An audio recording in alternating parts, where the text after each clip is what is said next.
सदाई करी मथे सिंध सुकार, दोस्त मिठा दिलदार आलम सब आबाद करी। अस्सलाम वालेकुम नाजरीन, वॉइस ऑफ सिंध के प्लेटफॉर्म से मैं नाजिया मीर आप सबको कहती हूँ खुशामदीद स्टोरी ऑफ इंडस सिविलाइजेशन में।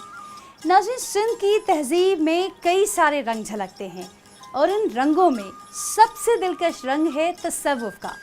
आज हम बात करेंगे एक ऐसे सूफ़ी बुज़ुर्ग की जिसके बग़ैर सिंध धरती का ज़िक्र अधूरा है। एक ऐसे सूफ़ी बुज़ुर्ग जिसके कलाम ने करोड़ों दिलों को मुतासिर किया और सिंधी ज़ुबान को लाजवाल बना दिया। हम बात कर रहे हैं हज़रत शाह अब्दुल लतीफ़ भिटाई की। ओ बिटा जा बिटाई बिटते वसई नूर मुझ तो पहुंचायूं। ओ बिटा जा बिटाई बिटते वसई नूर मुझ तो पहुंचायूं। ओ मुझ तो पहुंचायूं मन जूं उमेदूं, मुझ तो पहुंचायूं मन जूं मुरादूं। ओ बिटा जा बिटाई बिटते वसई नूर मुझ तो पहुंचायूं।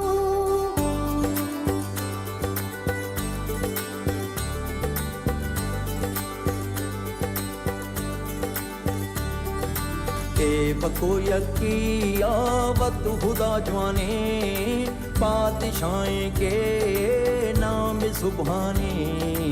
ए बको यकी आवत खुदा जवाने, बादशाहें के नाम सुबहाने। रोशनियों के शहर कराची से 200 किलोमीटर दूर उस अजीम सूफी का मज़ार वाक़े है जिसने अपनी शायरी में पूरी इंसानी बरादरी को मुखातिब किया। गुज़िश्ता 300 बरस से उनके मज़ार पर रागों का वो सिलसिला जारी है जिसके ना तो सुर तब्दील हुए हैं और ना ही साजो अंदाज। माहिरीन अदब उनके कलाम को एक अदबी मोज़ा करार देते हैं। ये शायरी की एक ऐसी घटा थी जिसने सिंध धरती को सैराब कर दिया। इंसानियत का कर्ब बयान करता उनका कलाम शायराना साख और आम बोलचाल का ऐसा हसी इम्तिजाज है जिसने लाखों दिलों में घर कर लिया। शाह लतीफ़ की कहानी उनके कलाम की तरह दिलपजीर है।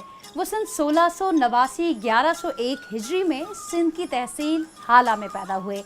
उनका ताल्लुक सादात घराने से था। उनके बुजुर्गों के हवाले से कहा जाता है कि अफ़गानिस्तान का सूबा हरात उनका आबाई वतन था। उनके आबाओ अजदाद सैयद हैदर शाह अमीर तैमूर के ज़माने में हाला आए, जबकि उनके वालिद के हवाले से कहा जाता है कि सैयद हबीबुल्लाह ने तवील अरसा बे औलाद होने का कर्ब सहा, फिर एक कामिल बुजुर्ग की दुआ से उनके यहाँ बेटे की पैदाइश हुई। अपने बेटे का नाम उन्होंने उसी बुजुर्ग के नाम पर अब्दुल लतीफ़ रखा। बाद-ए-अज़ा सैयद हबीबुल्लाह का ख़ानदान कोटड़ी आ बसा। 5 साल की उम्र में शाह लतीफ़ को मारूफ आलम आखुंद नूर मोहम्मद की दर्शगाह में तहसील इल्म के लिए भेजा गया। एक रिवायत के मुताबिक उन्होंने अलिफ से अल्लाह के आगे कुछ भी पढ़ने से इनकार कर दिया था, क्योंकि अल्लाह के आगे तो कुछ भी नहीं। अलबत्ता कुछ रिसर्चर्स के मुताबिक शाह लतीफ़ की अरबी, फ़ारसी और हिंदी ज़ुबानों पर गिरफ्त ये साबित करती है कि उन्होंने हुसूल इल्म के मराहिल तय किए और मुताले में वक्त सर्फ किया। ये इश्क़ मजाजी का तजुर्बा था जो इन्हें इश्क़ हकीकी की जानिब ले गया। एक मुग़लज़ादी से इश्क़ की वजह से शाह अब्दुल लतीफ़ भिटाई को कोटड़ी छोड़ना पड़ा।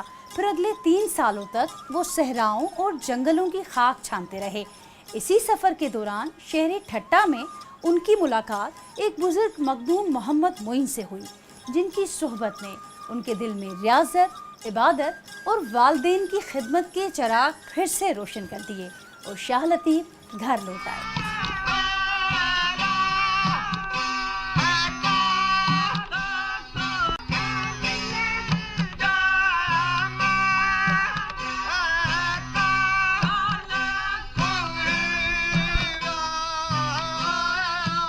तकदीर के फैसले भी बड़े अजीब होते हैं।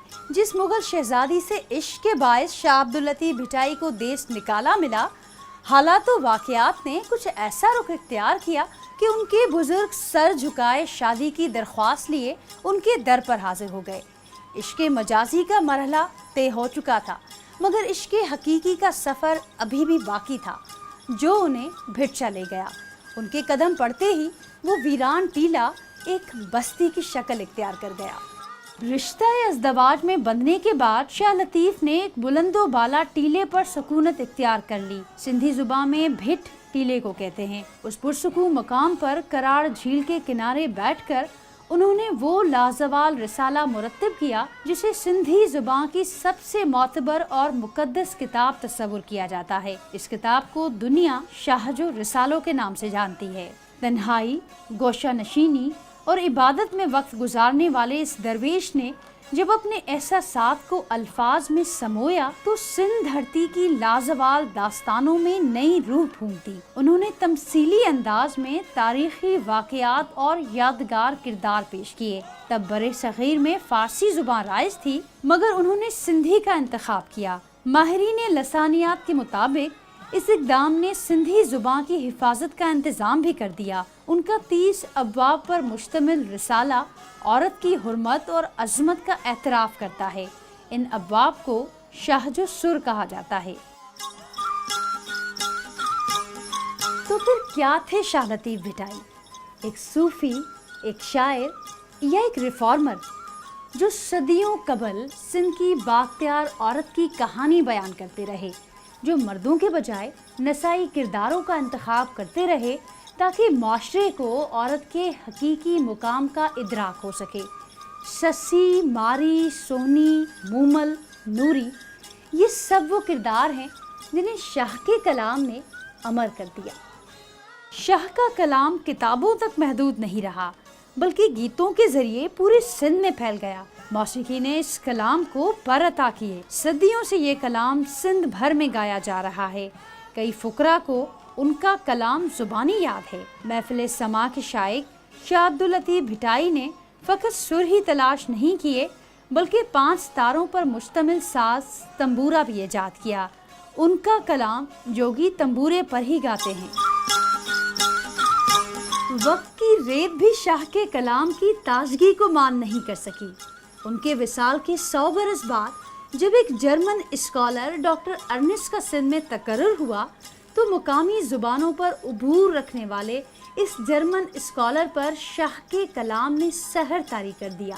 ریٹائرمنٹ کے بعد ڈاکٹر ارنسٹ نے شاہ کے کلام کو ترجمہ کروا کر جرمنی کے شہر لیپزگ سے شائع کروایا۔ اس ترجمے نے جرمن دانشوروں کو گرویدہ بنا لیا۔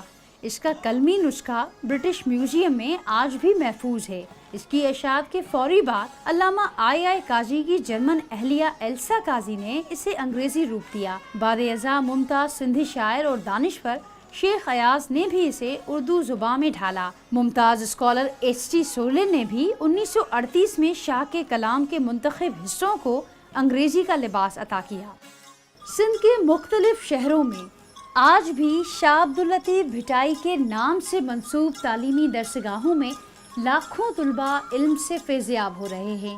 شاہ عبداللطیف بھٹائی نے ایک محفل سماع کے دوران 14 صفر 1165 ہجری بمطابق 1752 عیسوی میں اس جہان فانی سے کوچ کیا۔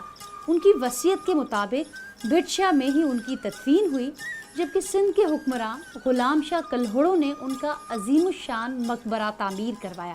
مقبرہ جہاں آج بھی تنبورے پر شاہ عبداللطیف بھٹائی کے لازوال گیت سنائی دیتے ہیں۔ ناظرین، اسی کے ساتھ اپنی ہوسٹ ناجیہ میر کو آج کے اس ایپیسوڈ سے دیجیے اجازت۔ آپ کو آج کا ہمارا یہ پروگرام کیسا لگا؟ اپنے فیڈ بیک سے ہمیں ضرور آگاہ کیجیے گا۔